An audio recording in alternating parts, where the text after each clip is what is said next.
Welcome to the Point podcast, a weekly Bible-based conversation about the things that matter most in everyday life. Join Pastor Andy and Kathy Addis for a kitchen table conversation as they talk about life, marriage, parenting, faith, culture, and more, all through a biblical lens. So pull up a chair, join the conversation, and let's get to the point. Yes, getting to the point. We are back in studio with our six-pointed to the point. Here we go. It is good to have everybody back with us. If you missed last week, you may want to pause this one, go back and start, because we did introductions, but we have the entirety of the Adai world as we know it, with the exception of Wilhelm, who is down the hall with an ant. We may have to sneak him in for an episode just to get a little clip in, but because I'm trying to beat Aunt Lily, who is vying for the top spots. Good luck. Yeah. Good luck. But what we're doing is we're doing some family stuff and talking about marriage and life. And last week was all about parenting. And you guys were too kind to us. Kathy was geared up for some heartache, some things to hear. I just know that I know me. So I don't always do things right or well. And so I was just But they were very preparing to sweet. hear- they Everybody was were. very sweet. They were very sweet. And y'all's ministry Thanks, guys. households, both in the big city of Derby and St. Albans, Maine. We get to reflect on those. We are thankful for you guys to be back here at the table. But today we're going to turn it just a little bit, and we're going to talk about the balance of call and covenant. Now, we're going to talk about this from the perspective of being ministry households, and that you can translate. There's going to be nuances about ministry, but work, right? Like if you're listening and saying, well, we're not in a ministry household. Well, every job you have, you're an everyday missionary. Yeah. So, right, you are on the mission field. Yeah. And so translate it just to work in your context. And we didn't make fun of this last time, but I'm going to scroll through this. This is our wide shot. And then this is Nathan Haley sitting in Kathy's spot. Nobody usually sits in Noah and Joy's spot. And that's why you get all the junk in the background. You're sick. We keep talking about the fact that we're just in the corner of the children's supply area. So yeah, you kind of got to see how the sausage was made a little there. I'm sure Noah's like, sure, put the facilities guy in front of the junk. That's right. This is not my fault. What's that? Airing out my dirty laundry. No, not yours at all. It is a good use of space. That's right. So. That's right. Here in the corner. That's right. Which would not be here if he had not done what he did. Well, yeah, this is all here. He did all and, this. Yeah. So you got skills, young man. So balancing call and covenant. We want to pull back the curtain on the tension between serving others and prioritizing your spouse. Because in church, we often say family first. But then we have been known in ministry to sacrifice families on the altar of ministry, right? That ministry can be a meat grinder and it can chew families up. Yeah. Here's what I found out. Doctors' families, police families, medical families, doing nursing, educators, they all have the same but there's an irony to it when in ministry we're going, well, this is supposed to be for the family. And it ends up grading on the family. So 1 Timothy, that the spark is that. It's the spark of this episode is that it's too easy to sacrifice your family on that altar of ministry. Before we go on to the scripture on this, is this true to anybody else, that you will assume that your spouse will forgive you more than anyone else? Right? And so you push them harder. Like there's some things that you very often wouldn't do to a stranger that you'll go like, Kathy will be okay. We'll get over this. We got a ring. We're going to commit to this. Now, maybe we've been married too long. You guys in your third year or coming up on your third year, is that a factor for you? Or do you push back and say, no, we would never do that? It's hard. I'm kind of a perfect wife. That's hard. I don't know. I'll say that we had some friends over the other day, and we were going to teach them a new card game. And because you are an incredibly kind person and don't want anybody to be on the bottom rung to start this game, you rigged the deck to where I would be on the bottom rung to start. Oh, so you did. So she does What he wanted. It's what he wanted.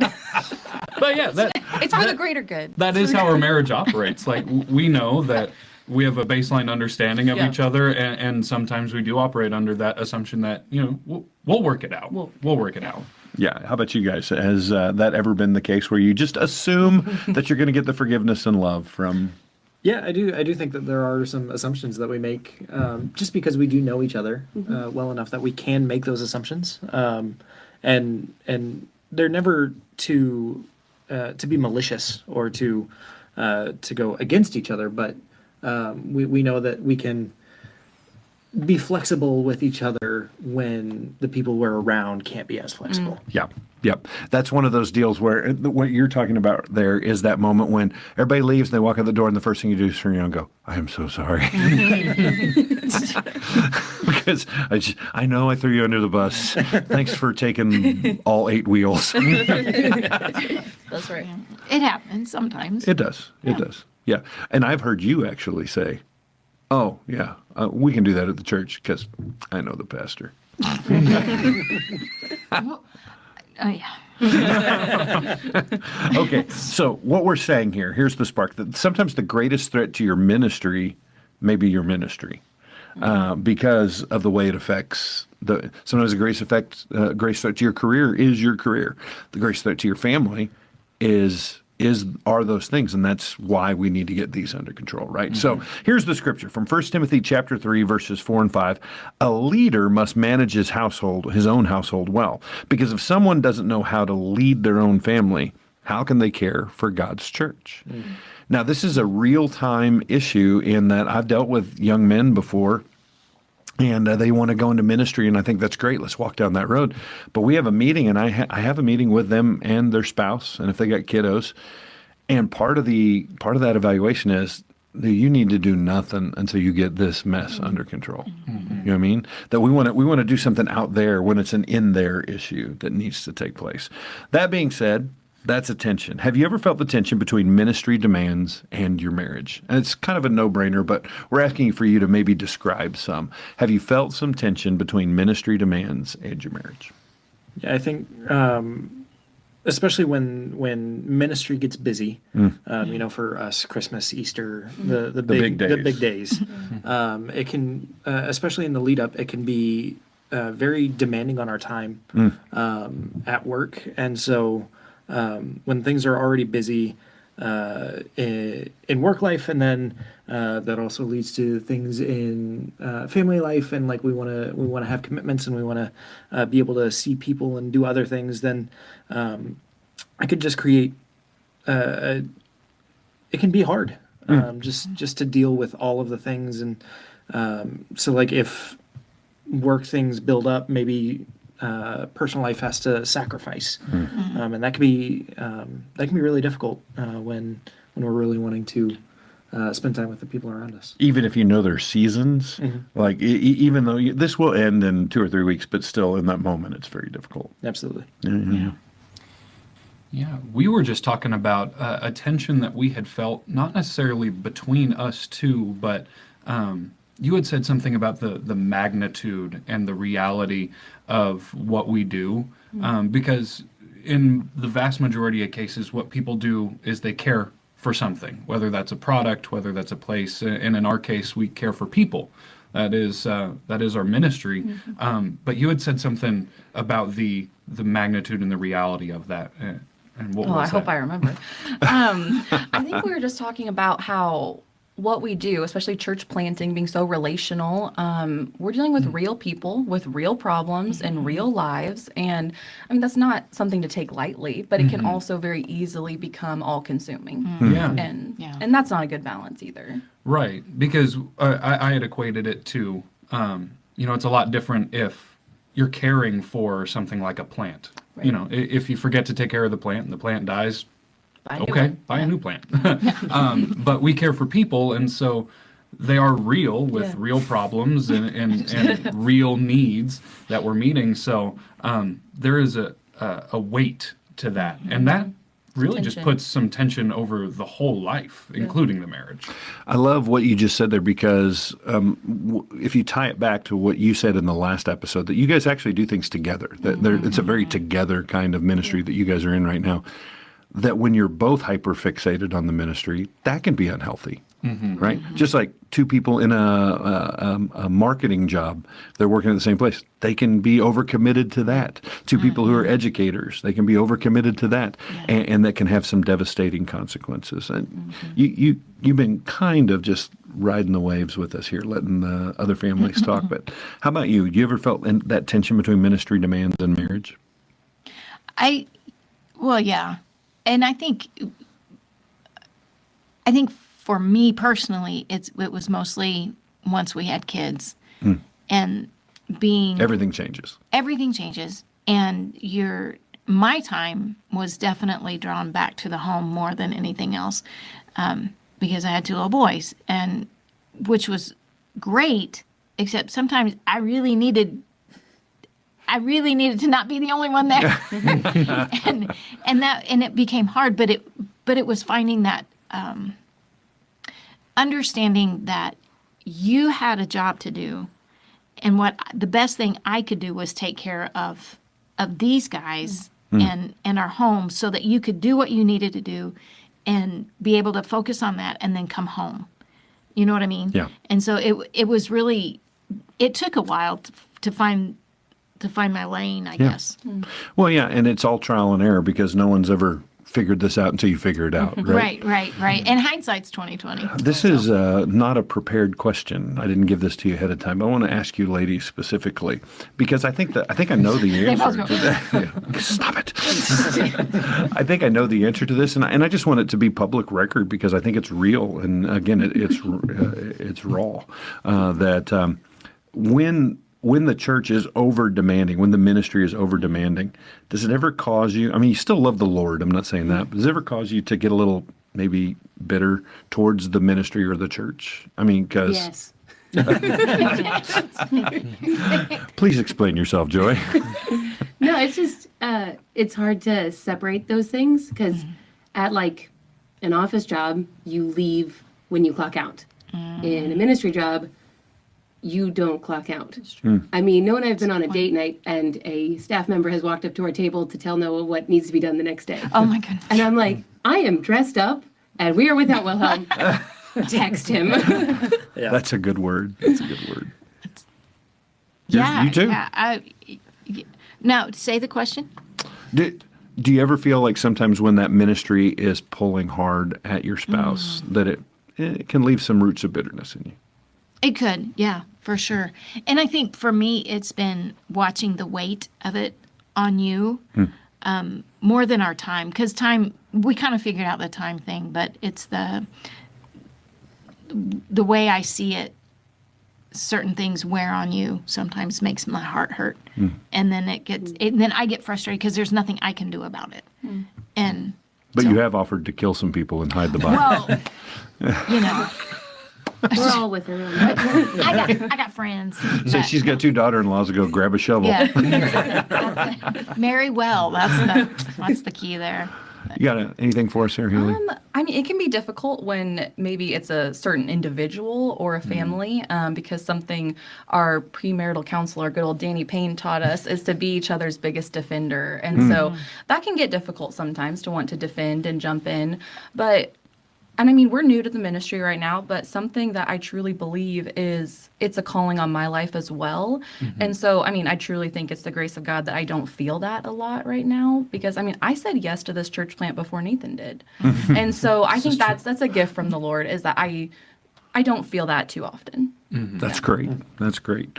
So let's ask a question now. This is free for all, anybody, but what's one boundary you've had to learn the hard way to protect your relationship? Again, in the context, I mean, every relationship has needs to protect and there's that, but specifically we're talking about you guys in ministry doing this stuff together. What is one boundary you've had to learn the hard way? Yeah, I would say when it comes to something that we've already talked about, but protecting our time, you really have to have a specific time with your wife or with your Amen. spouse. Yeah. We talk about it in nearly all facets that unless you do something intentionally, it's not going to get done. And when you get married, it doesn't magically change that. You're not just going to magically spend quality time with your wife. You're not just magically going to come up with another hour in the day. And so a boundary that we had had to kind of learn the hard way was that we plan out the time together. And when you've planned something out, something doesn't get to come crashing in and change that.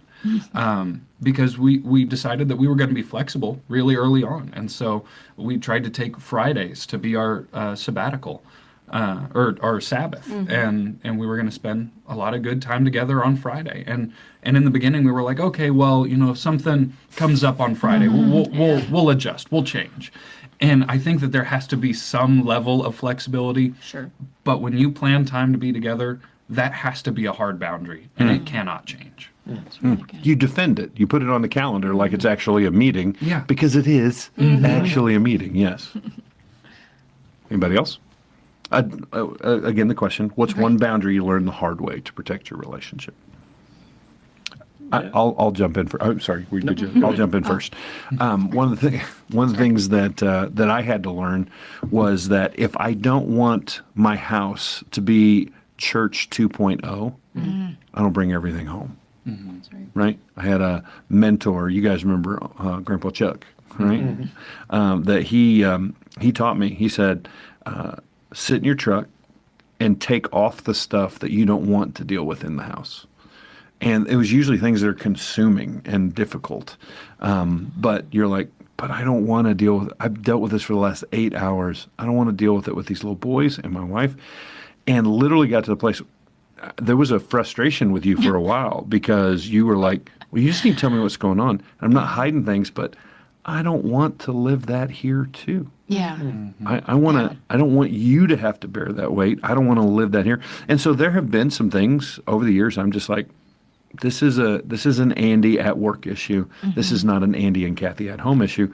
And it's not just to protect her. It's because I don't want to deal with it 24/7. I mean, it's. I put that one in the truck, lock it in the glove box. I'll pick it up tomorrow when I go to work again.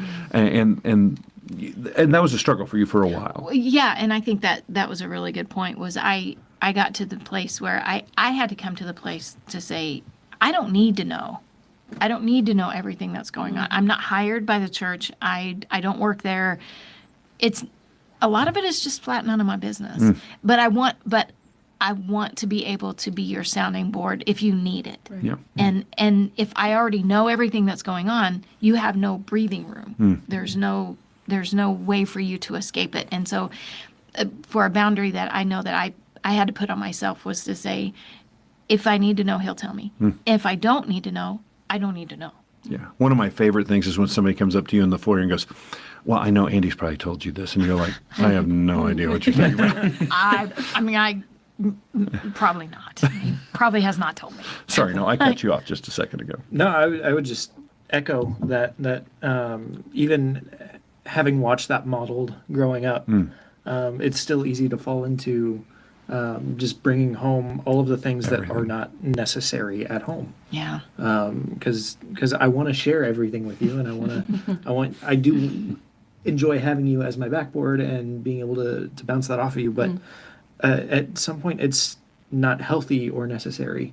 And so even seeing that growing up, it's still an easy thing to fall into. Sure. Yeah. That was a one we had to walk through quickly. Well, because you've got a shorter history, right? Yeah. That 3 years, but still, that's history. One of the things I would say as a caveat to that is I want to make sure we're not talking about secrets.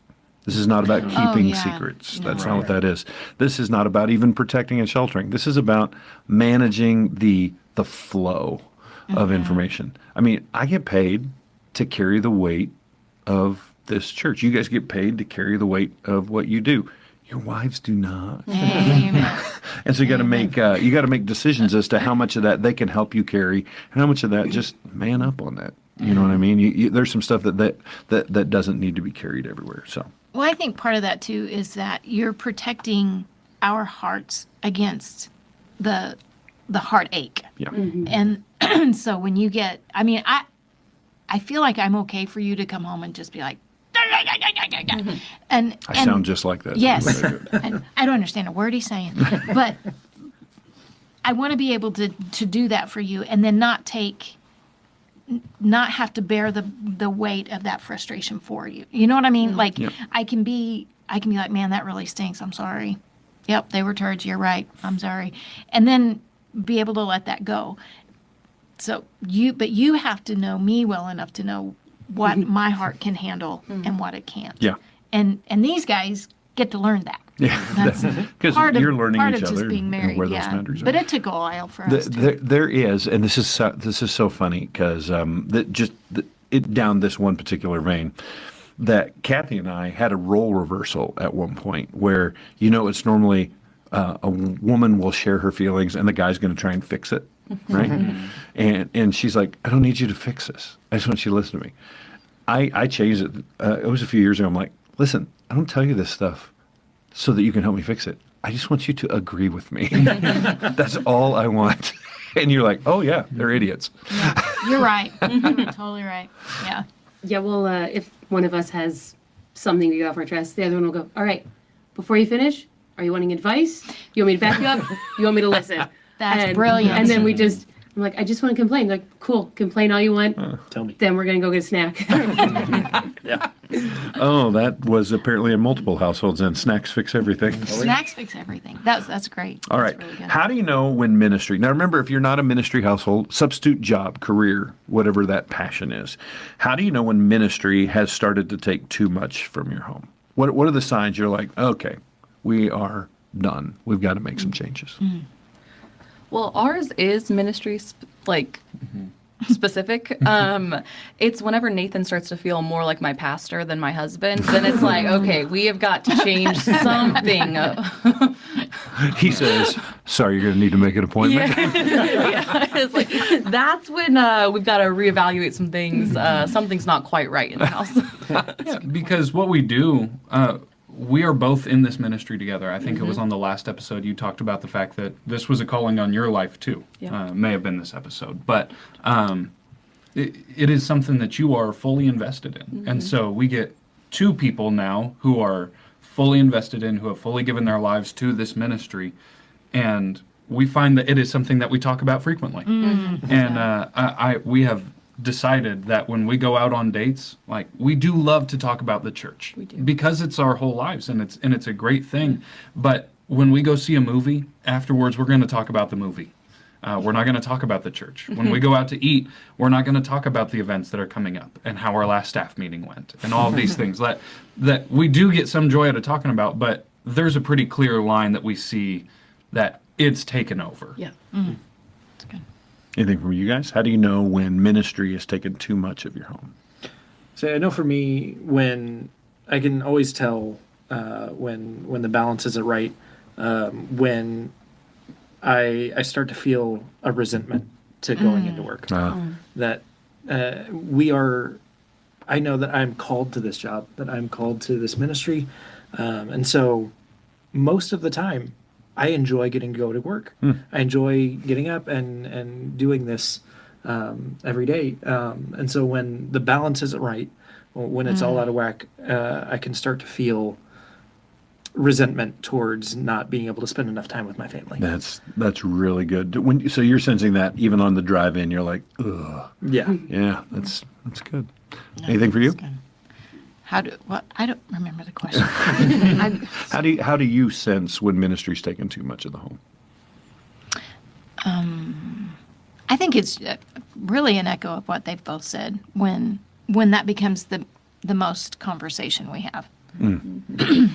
Yeah, I would add to it that when ministry starts becoming a job, then I know it's gone too far. When people are projects, and when events are happening, and it's no longer about the devotional thing. When we start talking about what were our numbers versus what did God do, that's when I know that it's gone too far in that direction. So yeah, these are good warning signs. So how do we fix this stuff? What rhythms or habits do you have to stay connected as a couple, especially during busy ministry seasons? Now, I'll kick us off on this one, because if we had the entire Crosspoint crowd here, we'd say, what night is date night? And they would say, anybody know? Thursday. Thursdays, yes, that's right. I'm like, will there? Oh, good. Because we established it, and it was a rhythm for us, and it wasn't about whether you went out to eat dressed up like Joy, having a good meal. Which is always fun. It's always fun, but it was just about on Thursdays. It's you and me. Yeah. And you talked about time before, that was necessary for us. A weekly rhythm of date night, and we used to always hear this that it's too expensive. Well, first of all, you don't have to make it expensive. I love we watch Wilhelm on your date night, and half the time you don't go anywhere. You're like, take him, and we're going to cook dinner, and we're going to watch a movie. Video movies. Yep. That's it. That's it. And so it doesn't have to cost you everything. But the advice I heard years ago is this: date night is much cheaper than a divorce lawyer. Yeah. So True. Man. you're going to spend it somewhere. So that's my take on it. What rhythms or habits do you have to help you stay connected as a couple, especially during busy seasons? Yeah, if you've been around Crosspoint, this has been in the talk in the circulation of how do you take care of your family. So you may have heard this at some point, but breaking your day into thirds, 1/3 of that day goes back to my wife. Yep. And so being in ministry, none of your days look the same. They're all going to look different. I have a weekly calendar that it looks different every single week. So if I have something going on in the mornings and I have an evening event, that afternoon belongs to you. And, if I have something in the afternoon and the evening, then we spend the morning together. And that is something that we have really fought hard to protect. And at this point, 3 years in, now it doesn't seem like it's something that I have to protect, and it's a burden to not be able to play something in that time, but it's time that I cherish.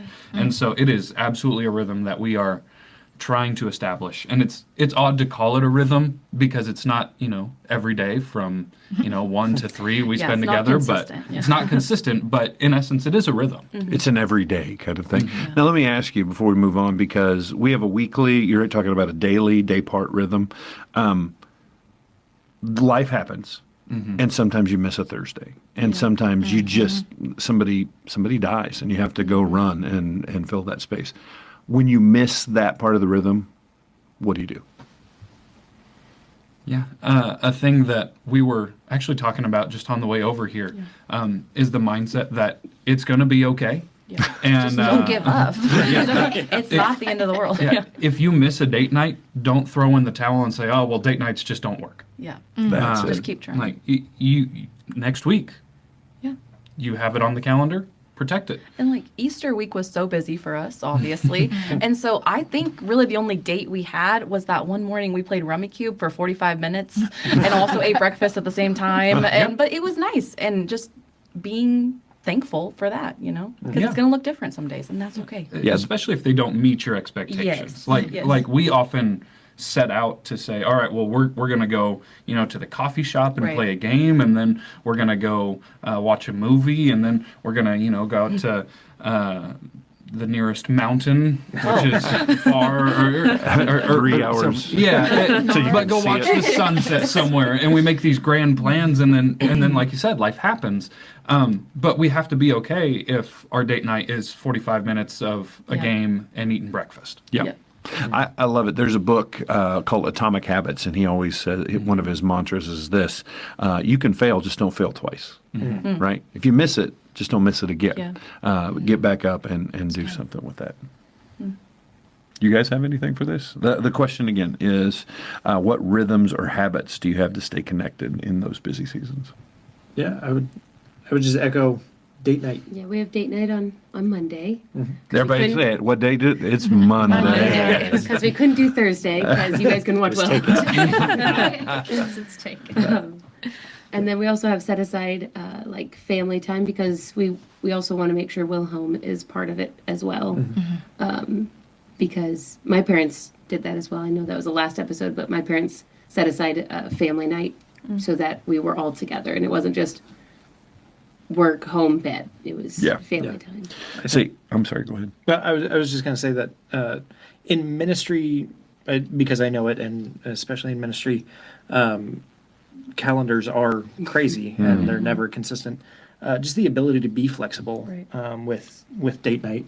If a Monday gets taken up for us, we try to find, okay, will Tuesday work? Can we get Wednesday off or whatever?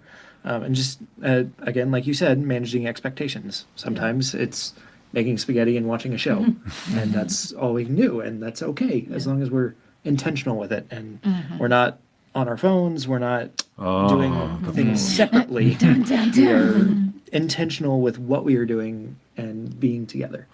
I love it. And, I was thinking, you were talking day parts. We talked about a day of the week. One of the things I'm going to mention for these guys over here, they are the kings. Actually, it's not Noah, it's Joy. Joy's brought this to the family. There are days on the calendar that just have significance now. Not day part, not day of week, but like May the 4th is coming up. and that's a Star Wars day for your family, which is awesome that you do that. And there's a Lord of the Rings day too somewhere in there. I don't remember which day that was. Yeah, but when it rolls around, I know it rolls around. And there's all these great calendar days, so much so that I love this. You even made up a holiday. Yes. We made up a holiday. It's in October because we don't celebrate Halloween. So with Thanksgiving being busy and Christmas being busy, we had to pick a time when it wasn't a million degrees. But we created a holiday called Phalog, where it is an intentional fellowship family time with not just the nuclear family, but friends that are family, for cousins, for siblings of siblings. Yes. And I just love that about you, Joy, because she's like, everybody's so busy at all these, we can't get everybody together. I'm going to create a holiday where nobody will have an excuse. You can't invite people over on Thanksgiving if they all have their own family traditions. So That's right. Or they're entertaining strangers already. Yeah. Yeah, some of you people do that. I made it my own holiday, so I get them all. That's awesome. I love it. Okay, so let's we're getting close to a good ending point here. The last question, I want to do this kind of succinctly, as like if you could just give some advice. And the truth is that the question I gave you was, what advice would you give a younger ministry couple to get this right early? What advice would you go back 4 years ago and give this to your about to be married self?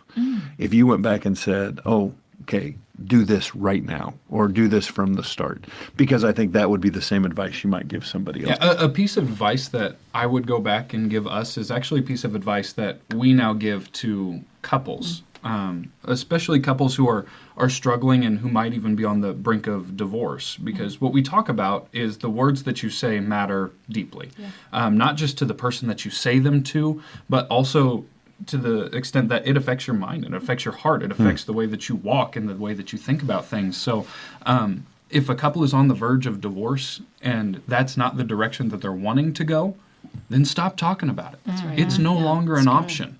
You don't get to just talk about it and ponder it Right. because that's not the direction that you're moving. And so the advice that I would give to us is something that we had to learn and apply, is that we don't badmouth the church. We don't talk about God's people in that way. Even if it's frustrating, or even if we're walking through a difficult season, because I don't want that to be on my tongue to the point where it's affecting the way that I think about Yeah. God's people and the way that my heart feels about God's people. And so, yes, we're going to be open and honest with each other, but we're not just going to sit around and complain and gripe Yeah. and make each other miserable and plant that seed of resentment. Yeah. Man. Proverbs says the power of life and death is in the tongue. So it matters what we're saying to each other. It's going to impact how we feel and what we do. So we have to guard that. Love it. The godly woman bringing scripture back into it. That's right. Girl. That's Atta right. girl. Guys, I feel like the last set of comments that y'all four made were the mic drops, and it's the perfect place to leave that, because that's good. It's not just ministry couples; it's just couples. And how do we get this stuff right? So let's just add, what's our 2 cents to this? If you win in ministry but you lose at home, you didn't win. I mean, that's what it means. If you win at your job and you lose at home, you didn't win. That's right. If you win in softball and you lose at home, you're a double loser. I'm sorry. that it's the home that's going to matter. I mean, you marry for life, and you got those kids in perpetuity. That's where we have to be. And so the to the point thought is this: that we focus on the home, we prioritize the marriage, we love each other more than we love anything else. and then the rest of it kind of falls into place. Sound good? Yeah. Guys, it's been a blast. We got a couple more in us. We're gonna do a couple more podcasts, and Love it. you're gonna get to know us, and hopefully you're gonna get to know life a little better as well through the eyes of Scripture, as we will get to the point. Thanks for joining us on To the Point. If today's conversation encouraged you, head over to crosspointchurch.com/podcast to catch previous episodes and discover other podcasts you might enjoy. And don't forget to subscribe, share with a friend, and join us next time as we keep the conversation going. To the Point.